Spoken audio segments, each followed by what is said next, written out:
33ನೇ ಜಯಂತಿಯ ಅಂಗವಾಗಿ ಭಾರತ ದೇಶ ಅಷ್ಟೇ ಅಲ್ಲ, ಇಡೀ ವಿಶ್ವದ ಉದ್ದಗಲಕ್ಕೂ ಕೂಡ ಇವತ್ತು ಬಾಬಾ ಸಾಹೇಬ್ ಅಂಬೇಡ್ಕರ್ ಒಂದು ಜಯಂತಿಯನ್ನು ಸಡಗರ, ಸಂಭ್ರಮ ಮತ್ತು ಅವರ ಒಂದು ಏನೋ ಒಂದು ಸದ್ಯಕ್ಕೆ ಮಾತ್ರ ನೆಪಕ್ಕೆ ಮಾತ್ರ ಆಚರಣೆ ಮಾಡಿ ಬಿಡುವಂಥ ಕಾರ್ಯಕ್ರಮ ಅಲ್ಲ. ಇದು ಒಂದು ಬಾಬಾ ಸಾಹೇಬ್ ಅಂಬೇಡ್ಕರ್ ಒಂದು ಜಯಂತಿ ಇಡೀ ದೇಶಕ್ಕೆ, ಇಡೀ ಮನುಕುಲಕ್ಕೆ, ಇಡೀ ವಿಶ್ವಕ್ಕೆ ಒಂದು ಮಾದರಿಯಾಗಿರ್ತಕ್ಕಂಥ ಒಂದು ಸಂದೇಶ ಸಾರುವಂಥ ಒಂದು ಆದರ್ಶಪ್ರಾಯವಾಗಿರ್ತಕ್ಕಂಥ ಅಂಬೇಡ್ಕರ್ ಒಂದು ತತ್ವ ಸಿದ್ಧಾಂತಗಳನ್ನು ಅಳವಡಿಸ್ಕೋಬೇಕು. ಪ್ರತಿಯೊಬ್ಬ ಮನುಷ್ಯರು ಕೂಡ ಆಯಾ ದೇಶಗಳಲ್ಲಿ, ಆಯಾ ರಾಜ್ಯಗಳಲ್ಲಿ ಏನು ಇವತ್ತು ನಮ್ಮನ್ನು ಆಳ್ತಾ ಇರ್ತಕ್ಕಂಥ ಎಲ್ಲ ರಾಜಕೀಯ ಪಕ್ಷಗಳು ಕೂಡ ಬಾಬಾ ಸಾಹೇಬ್ ಅಂಬೇಡ್ಕರ್ ಅವರು ಆಯ್ಕೆ ಕೊಟ್ಟಂತ ಒಂದು ಸನ್ಮಾರ್ಗದಲ್ಲಿ ಇವತ್ತು ಸರ್ಕಾರಗಳನ್ನು ನಡೆಸುವಂಥ ಕಾರ್ಯ ಸಾಗಬೇಕು ಅನ್ನೋ ನಿಟ್ಟಿನಲ್ಲಿ ಇವತ್ತು ಬಾಬಾ ಸಾಹೇಬ್ ಅಂಬೇಡ್ಕರ್ ಅವರ ಒಂದು ಜಯಂತಿ ವ್ಯಾಪ್ತಿಯಲ್ಲಿ ಇವತ್ತು ಒಂದು ಜ್ಞಾನದ ಸಂಕೇತವಾಗಿ ಆಚರಣೆಯನ್ನು ಮಾಡ್ತಾ ಇದ್ದಾರೆ. ಬಂಧುಗಳ ಜೊತೆಯಲ್ಲಿ 2024 ಲೋಕಸಭಾ ಚುನಾವಣೆ ಈಗ ತಾನೇ ಬಂದಿದೆ. ಎಲ್ಲೆಡೆ ಕೂಡ ಭಾರತ ದೇಶದ ಎಲ್ಲ ಜಿಲ್ಲೆಗಳಲ್ಲೂ ಕೂಡ ಇವತ್ತು ಲೋಕಸಭಾ ಚುನಾವಣೆ ನಡೀತಾ ಇದೆ. ಇವತ್ತು ಲೋಕಸಭಾ ಚುನಾವಣೆಯಲ್ಲಿ ಬಹುಮುಖ್ಯವಾಗಿ ಅಂಬೇಡ್ಕರ್ ಅನುಯಾಯಿಗಳಾಗಿರ್ತಕ್ಕಂಥ ಬಾಬಾ ಸಾಹೇಬ್ ಅಂಬೇಡ್ಕರ್ ಹಾಕಿಕೊಟ್ಟಂಥ ತತ್ವ ಸಿದ್ಧಾಂತ ಅಡಿಗಳಲ್ಲಿ ಸಾಗ್ತಾ ಇರ್ತಕ್ಕಂಥ ನಾವೆಲ್ಲರೂ ಕೂಡ ಇವತ್ತು ಸಂವಿಧಾನ ಅಪಾಯದಲ್ಲಿದೆ.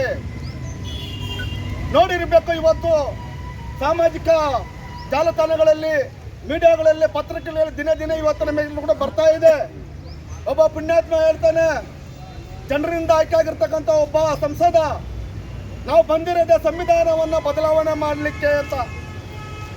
ಇನ್ನೊಬ್ಬರು ಹೇಳ್ತಾರೆ, ಒಬ್ಬ ಮಹಿಳೆಯರು ಇವತ್ತು ಬಾಬಾ ಸಾಹೇಬ್ ಅಂಬೇಡ್ಕರ್ ಇಲ್ಲಂತಂದ್ರೆ ಇವತ್ತು ನೀನು ಅದೇ ಮೀಸಲು ಲೋಕಸಭಾ ಚುನಾವಣೆಯಲ್ಲಿ ಸ್ಪರ್ಧೆ ಮಾಡ್ಲಿಕ್ಕೆ ಆಗ್ತಲ್ಲ ತಾಯಿ, ನೀನು ಹೇಳ್ತೀಯ ನಾವು ಕೂಡ ಬಂದಿರೋದೇ, ನಾವು ಈ ಭಾಗದಲ್ಲಿ ಈ ಒಂದು 2024ರಲ್ಲಿ ಕೇಂದ್ರದಲ್ಲಿ 400 ಸೀಟುಗಳು ನಮಗೆ ಮೋದಿಯನ್ನು ಬೆಂಬಲ ಮಾಡಿ ನಮ್ಮ ಮೋದಿ ಸರ್ಕಾರ 400 ಸೀಟುಗಳನ್ನು ನಾವು ಬಹುಮತ ಪಡೆದ್ರೆ ನಾವು ತಕ್ಷಣ ಮಾಡುವ ಕೆಲಸ ಸಂವಿಧಾನವನ್ನು ಬದಲಾವಣೆ ಮಾಡ್ತೀವಿ ಅಂತೇಳಿ ಒಬ್ಬರ ಇಬ್ಬರ ನಮ್ಮ ಕರ್ನಾಟಕದ ಯತ್ನಾಳ್ ಅವರು ಕೂಡ ಅದೇ ರೀತಿಯಲ್ಲಿ ಸ್ಟೇಟ್ಮೆಂಟ್ ಕೊಟ್ಟಿದ್ದಾರೆ ಕಳೆದ ವಾರದಲ್ಲಿ. ಈ ರೀತಿ ದಿನೇ ದಿನೇ ದಿನೇ ದಿನೇ ಅವರೆಲ್ಲ ಅಜೆಂಡಾಗಳು ಕೂಡ ಅವರು ಯಾವುದೇ ವೇದಿಕೆಯಲ್ಲಿ ಮಾತಾಡುವಂಥ ಭಾಷೆಗಳಲ್ಲಿ ಕೂಡ ಸಂವಿಧಾನ ಬದಲಾವಣೆ ಮಾಡ್ತೀನಿ, ಅಂಬೇಡ್ಕರ್ ಬರೆದಿರ್ತಕ್ಕಂಥ ಸಂವಿಧಾನ ಸರಿ ಇಲ್ಲ ಅಂತ. ಯಾಕೆ ಗೊತ್ತಾ, ಇವತ್ತು ಬಾಬಾ ಸಾಹೇಬ್ ಅಂಬೇಡ್ಕರ್ ಕೇವಲ ಒಂದೇ ಜಾತಿಗೋಸ್ಕರ ಸಂವಿಧಾನವನ್ನು ಬರೆದಿಲ್ಲ. ಈ ದೇಶದಲ್ಲಿರ್ತಕ್ಕಂಥ ಸರ್ವ ಧರ್ಮ, ಸರ್ವ ಜಾತಿ, ಎಲ್ಲ ಜಾತಿ ಜನವರ್ಗಗಳು ಕೂಡ ಸುಭಿಕ್ಷವಾಗಿ, ಸರ್ವತೋಮುಖವಾಗಿ ಎಲ್ಲರೂ ಕೂಡ ಸುಭಿಕ್ಷವಾಗಿ ಬದುಕಬೇಕಂತೇಳಿ ಎಲ್ಲ ರೀತಿಯಲ್ಲಿ ಸಾಮಾಜಿಕವಾಗಿ, ಆರ್ಥಿಕವಾಗಿ, ರಾಜಕೀಯವಾಗಿ ಕೂಡ ಮೀಸಲಾತಿಗಳನ್ನು ಕಲ್ಪಿಸಿ ಅದರ ಅನ್ವಯ ಎಲ್ಲರೂ ಕೂಡ ಸುಭಿಕ್ಷವಾಗಿ ಬದುಕಲಿ ಅಂತ ಹೇಳಿಬಿಟ್ಟು ಎಲ್ಲರೂ ಕೂಡ ಸ್ಥಾನಮಾನಗಳನ್ನು ಕಲ್ಪಿಸಿದ್ದಾರೆ. ಆ ಒಂದು ಸಂವಿಧಾನದ ಮೂಲಕ ಇವತ್ತು ಎಲ್ಲ ಸರ್ವ ಜನರು ಕೂಡ ಸುಭಿಕ್ಷವಾಗಿ ಬದುಕ್ತಾ ಇದ್ದಾರೆ. ಅದರಲ್ಲಿ ಬಹುಮುಖ್ಯವಾಗಿ ರಾಜಕೀಯ ಮೀಸಲಾತಿ. ಇವತ್ತು ನೋಡಿ, ಇವತ್ತು ಎಲ್ಲ ಜಾತಿ ಜನಸಂಖ್ಯಾ ಅನುಗುಣವಾಗಿ ಆಧಾರದ ಮೇಲೆ ಇವತ್ತು ರಾಜಕೀಯ ಮೀಸಲಾತಿಯನ್ನು ಹಂಚಿಕೆ ಆಗಿದೆ. ಇವತ್ತು ರಾಜಕೀಯ ಮೀಸಲಾತಿ ಎಲ್ಲರೂ ಕೂಡ ಪಡ್ಕೊಳ್ತಾ ಇದೀವಿ.